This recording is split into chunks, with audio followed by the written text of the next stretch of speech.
সিজিএসকে আজকে এই আয়োজন করবার জন্য। এখানে যে পয়েন্টগুলো দেয়া হয়েছে আমার কাছে মনে হয়েছে এগুলো আসলে symptomatic of the root causes. সমস্যা আসলে রাষ্ট্র না হয়ে ওঠার সংকট, যেটা আজকে 2014-15-16-তে যারা স্কটিশ রেফারেন্ডাম ফলো করেছেন তারা জানবেন যে আমি যেহেতু ওখানে ছিলাম, রেফারেন্ডামে ভোট দিতে পারি নাই, কিন্তু ডিবেট ফলো করেছি খুব সিরিয়াসলি। এবং ডিবেটের 1 বছর আগে থেকে তারা স্বাধীন স্কটল্যান্ডটা দেখতে কেমন হবে তার পুরো রূপরেখা ছাপিয়েছে, মোটা বই আকারে পাবলিশ করেছে। স্কটল্যান্ড স্বাধীন হবার পরে তারা ইংল্যান্ডের মতো করে বাম পাশ দিয়ে হাঁটবে কিনা অথবা গাড়ি চালাবে কিনা, গাড়ির হুইল কি যে পাশে আছে এই পাশ থেকে অন্য পাশে চলে যাবে কিনা, রানী হেড অফ স্টেট থাকবেন কিনা, ব্রিটিশ পাউন্ড রাখা হবে কিনা, ইউরোপিয়ান ইউনিয়নের মেম্বারশিপ কি হবে, এই ধরনের নিটিগিটি ডিসকাশন পর্যন্ত করেছে। কিন্তু আমরা এই মুক্তিযুদ্ধের চেতনা, ব্যবসা চেতনার যে সাহিত্য, চেতনার গল্প, যেটা গত 53 বছর থেকে পড়ে আসছি, শুনে আসছি, আমি আসলে এই রাষ্ট্রটা বানানোর কোনো স্বপ্ন কল্পনা কোথাও দেখি নাই। কিছু মনে হয়েছে, ঘুম থেকে উঠলাম, মা জিজ্ঞেস করে না কি খাবি, রুটি ভেজে দিব, পরোটা দিব, বিস্কিট খাবি, কলা খাবি, কি খাবি, তো মনে চলো ঠিক আছে কলা খাইয়া বের হয়ে যাই। অথবা কিছুই বললাম না, বললাম যে আজকে প্রোগ্রামে দেরি হয়ে যাচ্ছে, কিছুই খাবো না, বাইরে গিয়ে চা খাবো। আমাদের স্বাধীনতা, আমাদের যারা founding fathers, with profound respect to their dedication and commitments, তারা আসলে বুঝেই নাই what is a state, what does it mean of becoming of so. তারা কোনো আউটলাইন দেয় নাই এই রাষ্ট্রের কি হবে। এই রাষ্ট্রের ঘোষণাপত্রটা ব্রিলিয়ান্টলি ড্রাফটেড, কোনো সন্দেহ নাই, কিন্তু how do you materialise such a statehood. এবং দেখে না হওয়ার সংকটটা কি হয়েছে, এই স্বপ্নগুলো না থাকবার কারণে রাষ্ট্র বানানোর। আপনি 71 সালে যুদ্ধ চলাকালীন সরকার, প্রবাসী সরকার, অক্টোবর মাসে ভারত সরকারের সাথে একটা 7 দফা গোপন চুক্তি করে, এবং বাংলাদেশ অংশে হচ্ছে প্রবাসী সরকারের নজরুল ইসলাম সাহেব এটা সিগনেচার করেন, ওই সাইডে ভারতের এক সরকারি কর্মকর্তা করে। সেখানে বলা ছিল যে বাংলাদেশ রাষ্ট্রের কোনো সেনাবাহিনী থাকবে না, আমাদের একটা প্যারামিলিশিয়ারি বাহিনী থাকবে যেটা জয়েন্টলি ভারত কোঅর্ডিনেট করবে। আমার দেশের ডিসিএসপি অ্যাপয়েন্টমেন্ট পর্যন্ত ভারত দেবে। আমরা কোনো বিদেশি রাষ্ট্রের সাথে চুক্তি করতে চাইলে ভারতের সাথে সেটা সমন্বয় করে করতে হবে। এবং যুদ্ধের পরে কি হয়েছে দেখেন, 16ই ডিসেম্বরের, যে কারণে আমি 16ই ডিসেম্বরকে বিজয় দিবস মানি না, আমি নতুন দিবসের খোঁজ অলরেডি তর্কটা তুলছি, এটা আলাপ করতে হবে রাষ্ট্রকে। 16ই ডিসেম্বরের পরে কি হয়েছে, আমার বাবা মুক্তিযুদ্ধ ছিলেন, আমি যতটুকু পড়াশোনা করেছি, মিলিটারি অফিসার আছেন, লার্নেড মনিরুজ্জামান সাহেব এখানে আছেন। যুদ্ধের পরে আমাদের প্রত্যেকটা পুলিশ স্টেশনের দখল কিন্তু ভারতীয় সেনা কর্মকর্তারা নিয়ে গেছে, ওসি রিপ্লেসমেন্ট করে দিয়েছে ভারতীয় কর্মকর্তা দিয়ে। ন্যূনতম 3টা জেলাতে 3 জন ডিসিকে অ্যাপয়েন্ট করা হয়েছে। সিলেটের ইন্ডিয়ান অ্যাপয়েন্টেড ডিসি দায়িত্ব নিয়েছে, অলরেডি টেক ওভার করেছে। তাহলে সেই বাংলাদেশে 16ই ডিসেম্বর বিজয় দিবস হয় কিভাবে?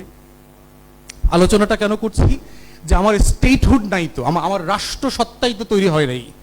এজন্যই নরেন্দ্র মোদীর মতো লোক আমাকে 16ই ডিসেম্বর মনে করায় দেয় যে কার সাথে কার যুদ্ধ, কে মরছে আর কে বিজয়ী হয়েছে।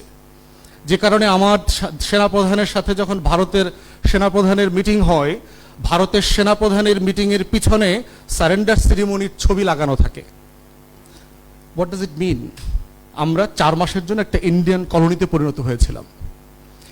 শেখ মুজিবুর রহমানকে আমি প্রচণ্ড ক্রিটিক্যালি দেখি, বাট তার যেটা হিস্টোরিক কন্ট্রিবিউশন, সারা বাংলাদেশ মিলে যুদ্ধ করে 9 মাসে যেভাবে দেশ স্বাধীন করেছে, শেখ মুজিব 10ই জানুয়ারি একা দেশটাকে আরেকবার স্বাধীন করছে।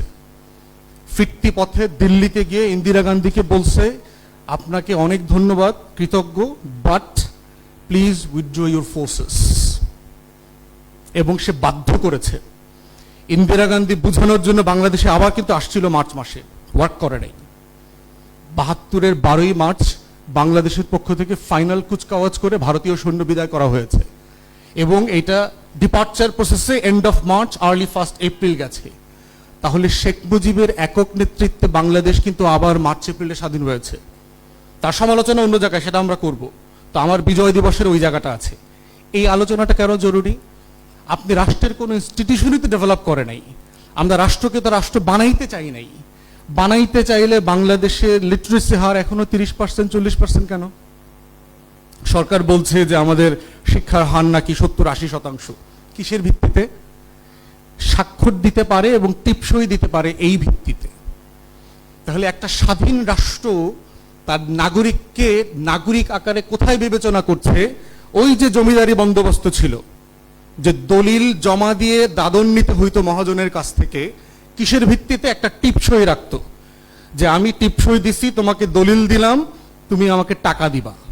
আমার রাজনৈতিক বন্দোবস্তটা কিন্তু এখনো জমিদারি বন্দোবস্তে আছে। তো জমিদারি বন্দোবস্তে কিন্তু খাজনা তোলার লাঠিয়াল লাগে। 1861 সালের কথা আসছে পুলিশ আইনে। আপনি পার্লামেন্টারি ডিবেট যদি তখন পড়েন, ব্রিটিশ পার্লামেন্টের প্রায় পিটি একই সময়টাতে 10-15 বছর ব্যবধানে লন্ডনেও আপনার ওখানকার লোকাল পুলিশ ফোর্স তৈরি করা হয়েছে, আইন করা হয়েছে। ডিবেটের ভিতরে দেখবেন যে অসংখ্য পার্থক্য আছে। যে একটা রাষ্ট্র তার নিজস্ব টেরিটরি, তার ওয়ার্কফোর্স, তার সিটিজেনদেরকে সেফগার্ড করবার জন্য যা করছে, সে কলোনিয়াল সাবজেক্টের জন্য একটা ফোর্স তৈরি করছে absolutely in a different structures for different reasons. কারণ তার ওখানে লাঠিয়াল দরকার খাজনা আদায় করবার জন্য। তো এই যে জমিদারি বন্দোবস্ত চলে আসছে, এই জমিদারি বন্দোবস্তের লাঠিয়ালকে আমি শুধু পোশাক পরিয়ে একটা আইনের ফ্রেম বানায় দিলেই সে ল এনফোর্সমেন্ট এজেন্সি হয় না, সে পুলিশ হয় না। আমার রাষ্ট্রে কখনো পুলিশ ছিল না বলেই তার সাথে ওই যে ধাওয়া পাল্টা ধাওয়ার সম্পর্ক আছে। ধাওয়া পাল্টা দেওয়ার সম্পর্কটা দেখেন, যখন জমিদাররা লাঠিয়াল পাঠাইতো খাজনা আদায় করবার জন্য, প্রজারা কি করত? মারামারি করতো ওর সাথে, খাজনা দিতে চাইতো না। ও 2 বস্তা বেশি চাল নিতে চাইতো, ও 2 বস্তা বেশি গম নিতে চাইতো, সে আধা বস্তা কম দিতে চাইতো। ওর যখন দাদন ব্যবসার এগেনস্টে যখন সুদ দেবার প্রশ্ন আসতো, ও সুদের টাকা দিতে চাইতো না, বলতো মহাজন এবার ধান ভালো হয় নাই, আমার খরচ বেশি হয়েছে, বন্যায় চলে গেছে। তখন লাঠিয়ালের সাথে কৃষকের ধাওয়া পাল্টা দেওয়া হইতো, মারামারি করা লাগতো। ওই একই ধাওয়া পাল্টা ধাওয়ার যে জমিদারি বন্দোবস্ত, সেই বন্দোবস্তটা আমার রাষ্ট্রে এখনো বিরাজমান। আমার রাষ্ট্রের রাজনৈতিক দল তার নেতাকর্মীকে তো প্রজা মনে করে, কর্মচারী মনে করে, চাকর বাকর মনে করে। কোনো ব্যক্তি তার নেতার সামনে সমালোচনা করে না, কথা বলে না, ক্রিটিক্যাল ওপিনিয়ন দেয় না। এবং আমি বিভিন্ন ফোরামে বলেছি যে আপনারা যে এত সংস্কার, এত লফটি রিফর্ম আইডিয়ালস এর কথা বলছেন, why don't you talk about the internal reforms of your party? Nuru বলে গেছে পার্টলি। যেই রাজনৈতিক দল তার নিজের দলের ভিতরে গণতন্ত্র চর্চা করে না, তার নিজের দলকে সংস্কার করতে পারছে না, আমরা যারা কালেকটিভলি বলছি, আমরা কিভাবে রাষ্ট্র ক্ষমতায় গেলে দেশ বদলায় দিব, সংস্কার করব? একটা কমন রিফর্ম এজেন্ডা দেখবেন আর্টিকেল 70, বলা হচ্ছে যে সংসদে এমপিরা স্বাধীনভাবে কথা বলতে পারছে না। প্রত্যেকটা রাজনৈতিক দলের ভিতরে তো কয়েক হাজার আর্টিকেল 70 আছে। যেই দলগুলো তার নিজস্ব আর্টিকেল 70 জিঞ্জিরে বন্দী হয়ে আছে, সেই দলগুলো কিভাবে স্বাধীন সত্তায় বিকশিত হয়ে রাষ্ট্রকে সংস্কার করবে? প্র্যাকটিক্যালি সম্ভব না, ইম্পসিবল। সিনিয়র কিছু ব্যক্তির নেতার হয়তো গুডউইল থাকতে পারে, আমি তাদেরকে চিনি, অলমোস্ট সব পলিটিক্যাল পার্টির চিনি, কিন্তু তাদের গুডউইলটা সাফিসিয়েন্ট না। যদি হইতো এই সংস্কার প্রস্তাব যেটা নিয়ে আমরা কথা বলছি গত 1-1.5 বছর থেকে, প্রত্যেকটা রাজনৈতিক দল তাদের নেতাকর্মীরা এখন ব্যাপক হারে হাট ঘাট মাঠ, বাস স্ট্যান্ড থেকে শুরু করে ব্যাংক দখল করা, ইন্স্যুরেন্স কোম্পানি দখল করা, মহাখালী বাস স্ট্যান্ড দখল করার মতো কাজ করতো না। তাহলে মনস্তত্ত্বের সংস্কার নাই, ওই যে জমিদারের লাঠিয়াল বাহিনী আমরা এখনো। তাই এই পুলিশ ফোর্স অথবা ল এনফোর্সমেন্ট এজেন্সির আলোচনায় দেখতে হবে যে আমার রাষ্ট্র কাঠামোতে আমি আসলে কোথায় আছি। আমরা বাংলাদেশে বাসিন্দা, আমরা নাগরিক না। এই রাষ্ট্রটা রাষ্ট্র না, এটা একটা জমিদারি বন্দোবস্ত। 47-এ আমার একটা জমিদারি বন্দোবস্ত ছিল, 71-এ আমি একটা নতুন জমিদারি বন্দোবস্ত করেছি। এই রাষ্ট্রটাকে যদি রাষ্ট্র না বানাই, আমরা নাগরিক না হই, কোনো ইনস্টিটিউশন, কোনো lofty ideals, drafting the new constitutions, reforms, laws shall not work. It's a historic journey. আমাদের মনোজাগতিক পরিবর্তন দরকার।